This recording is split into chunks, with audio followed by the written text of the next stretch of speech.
G'day, America. It's Tony and Ryan from the Tony and Ryan podcast from Down Under. This episode is sponsored by Boost Mobile, the newest 5G network in the country. These guys are no longer the prepaid wireless company you might remember. They've invested billions into building their own 5G towers across America, transforming the carrier into America's fourth major network alongside the other big dogs. Yep, they're challenging the competitors by working harder and smarter, like this amazing new network they've literally built. They have blazing fast 5G and plans for all the latest devices. Visit your nearest Boost Mobile store or find them online at boostmobile.com. Do you have more questions than answers about what it means to be Jewish today?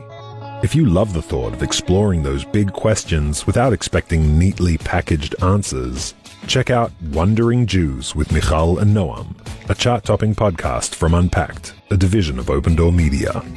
Each week, legendary educators Michal Biton and Noam Weissman invite their listeners to join them as they wonder together about the big questions being asked by Jews and about the Jews, bringing curiosity, humor, and more often than not, some rather lively debate. This month, they're tackling some of the hottest topics surrounding Israel, like whether the label Zionism does more harm than good, why there aren't more Jews who identify as Zionists making Aliyah, and what role religious Zionism plays in peace and conflict. So, if you're looking for a thought-provoking show that favors the journey over the destination, Wondering Jews with Michal and Noam is the podcast for you. Subscribe wherever you get your podcasts today. Ever ponder the age-old question, how do you mend a broken heart? Well, Hadassah doctors do it every day, literally, with groundbreaking methods and cutting-edge technology. Tune in each month to the Hadassah On Call podcast as we take you behind the scenes at Hadassah's hospitals in Jerusalem, where medical pioneers create life-saving treatments. Meet oncologists discovering new ways to treat cancer, surgeons using new software and implants for severe spinal injuries, immunologists working on replacing the EpiPen, and more healthcare superheroes. You'll also get tips for staying healthy and hear stories of patients whose lives have been transformed. Ready to be inspired? Search for Hadassah On Call wherever you get your podcasts.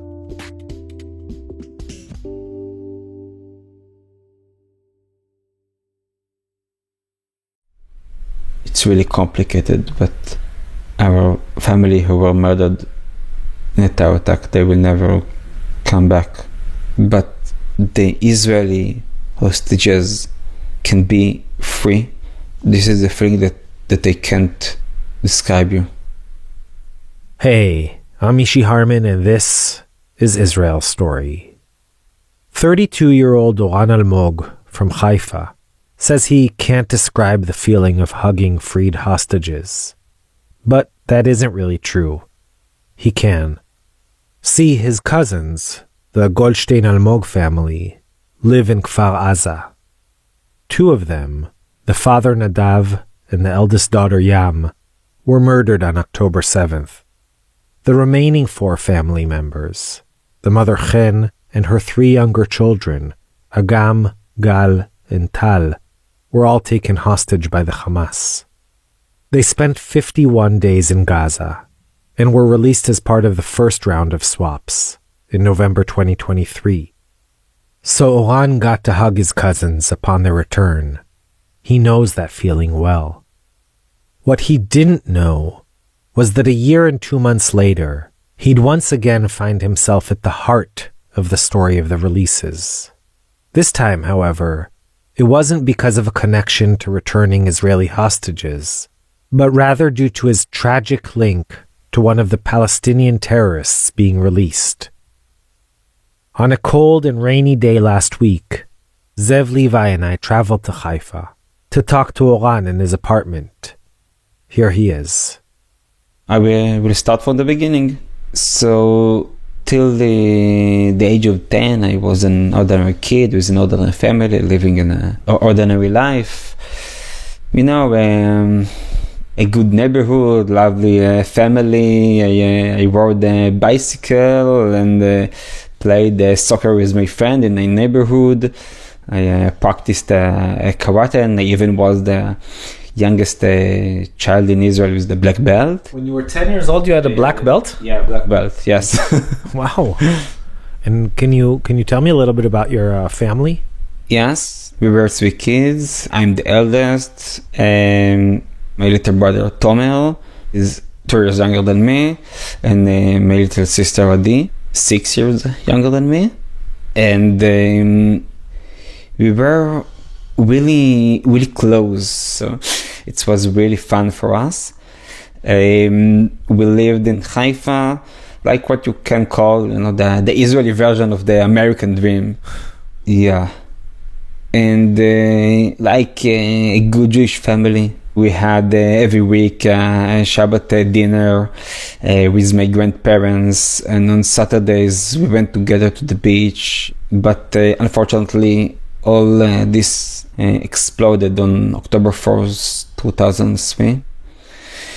It was just another normal Saturday. All of us went together to the beach and we played together. We swam, like every Saturday. Beach, sun, family, like usual. And can you tell us what happened next? Then we decided to have lunch in a nearby restaurant. The Maxim restaurant? Yes, it's one of the restaurants next to the beach. And I remember us got into the restaurant, sitting down, ordered something to eat. And the next thing I remember is myself lying on the ground. Chilling news. A cafe bombing in Haifa. Panic patrons dive under tables and run for cover. A female Palestinian suicide terrorist who dressed up to be pregnant blew herself up at the Maxim restaurant, murdered 21 people, 5 of whom were members of my family. My father Moshik, my little brother Tomer, my grandparents Zevik and Ruti, and my cousin Asaf. And in addition, my mom, my sister, and my aunt were injured. I was injured severely, and I didn't understand where I was or what happened to me. I could see a little bit the wounded people, the bloods, the bodies of people who until a few seconds ago had been eating near me in the restaurant. The bodies of people who I had known all my life, the bodies of my family. Despite my injury, I succeeded to stand up and started to walk. My mom saw me and helped me to go out from the restaurant. I was took by the first ambulance which arrived to the hospital, and the next thing I remember, it's almost 1 week later when I woke up in the hospital. And when I woke up, they told me what happened, that my father, my little brother, my grandparents, and my cousin, all of them were murdered. And I lost my eyesight. I'm blind. So you can't see anything? Anything, yes. No light and no, I don't know, colors and nothing, yes. Yeah, and it was one day before Yom Kippur. Did you and your friends already have any plans for that Yom Kippur? Yeah, sure. Even I had a new bicycle for this Yom Kippur that I have never used it. So, Oran, you were in hospital for almost a year? Yeah, and I came back to my home. And I remember that when I thought about my life, I understood that I have only 2 options. to survive or to live. And I don't want only to survive. I want to live in the best way I could. So I came back to my school, to my class and to my classmates. I studied Braille and how to use with a computer and the phones with special screen readers. So I was be able to do the homework and the test like my friends. And you know, for me, it was really complicated situation, but also for my friends, it was a complicated situation because they got almost the same friend that they remember, but it's not the same friend. I was blind. I was lost 5 members of my family, and it's unbelievable how they helped me. I even took part in the sailing boat activities of blind people, and after 3 years of exercising, I won in the 3rd place in the World Sailing Boat Championship for blind people. Oh. Yes, and this moment on the podium, it's a game changer. I think that this was the first time that I understood that it doesn't matter if I see person or blind. If I do the best, I can live my life in the way that I want. This is my reality. That's it. This is the cards I got, and I only should play with them in the best I know. And you made that decision, and then you did. I mean, you volunteered to the army. Mm-hmm. Yes. So after I graduated my high school, like my friends, I volunteered to the IDF. I served in the special forces. I gave a speech in the UN Security Council a few years ago. I'm a partner in a few startups, and part of them I'm even the founder. I still sail almost every week. I also play guitar. I listen to music, lots of music. I go to the shows, and I have a really, really good life. I think even it's still hard to be a blind person, but I think that relatively my life it's quite good. Oran, so on October 7th, you lost 2 cousins who were murdered in Kfar Aza. Yes. And 4 other cousins were kidnapped and then released 51 days later. Mm-hmm. And now, once again, you're involved in the story of the release of the hostages because the planner of the attack in which your family was murdered was just released as part of the swaps. Mm-hmm. Can you tell me about that? Yes, sure. So Sami Jordat, he's the mastermind of the terror attack. He organized the bomb, and he was the linkage between the suicide bomber and the Jihad Islami organization. So he was arrested by the Israeli forces, and he got the 21 life sentences about the 21 people who were murdered in the terror attack. And I believed that he will be in the jail forever. I don't think about him. I live my life as a regular. And then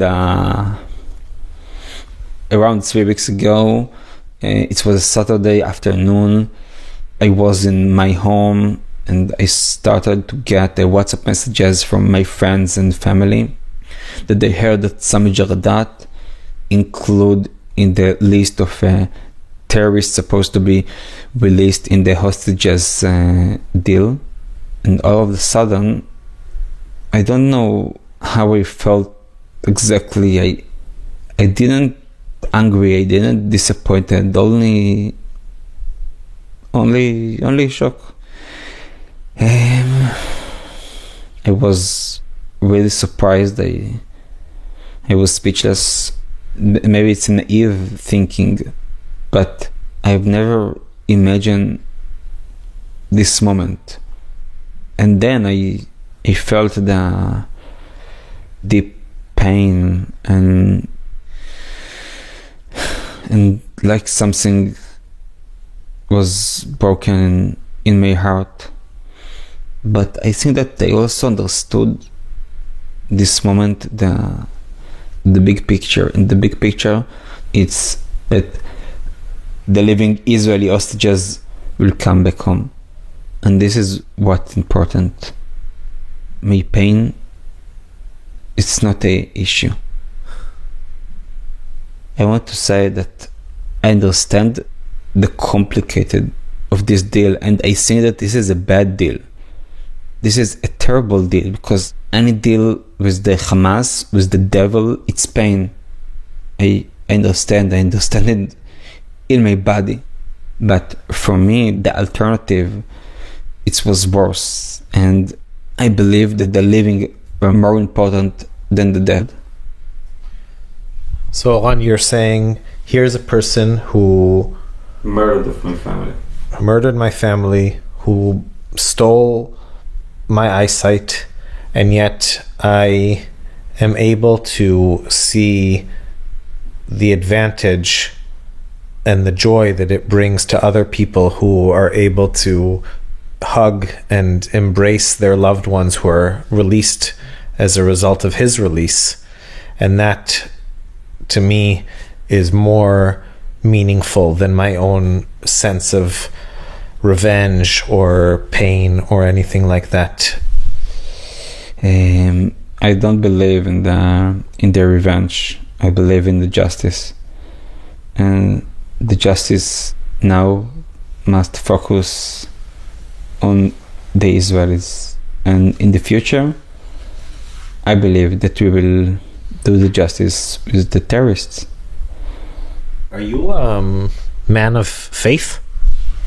Wow, it's a good question. I don't know, it's complicated. I don't know what to think about it. I'm a secular person, but I believe in our people, and I believe that we will know to do the best thing for us. So you said that you're a big lover of music. Yes. Do you have a song that an Israeli song that you would like us to end this episode with? This is your job. So good luck. but something happy.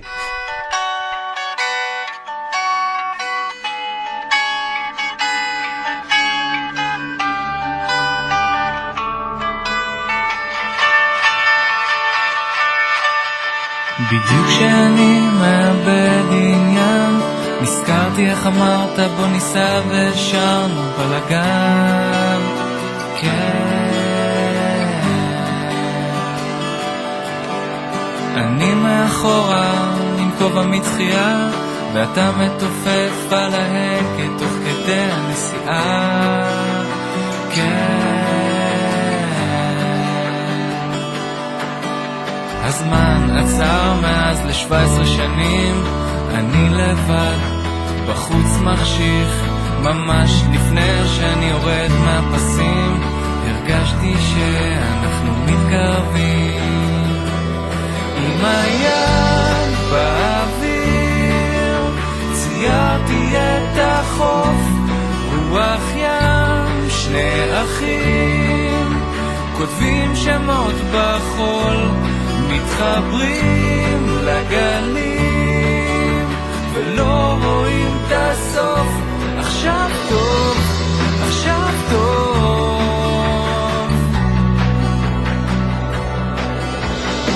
כשאני מאבד תקווה הזכרתי איך הגעת וידעת להוציא אותי בזמן כן חצר בספר בהפסקה אתה מחייך הגעת ישר מהצבא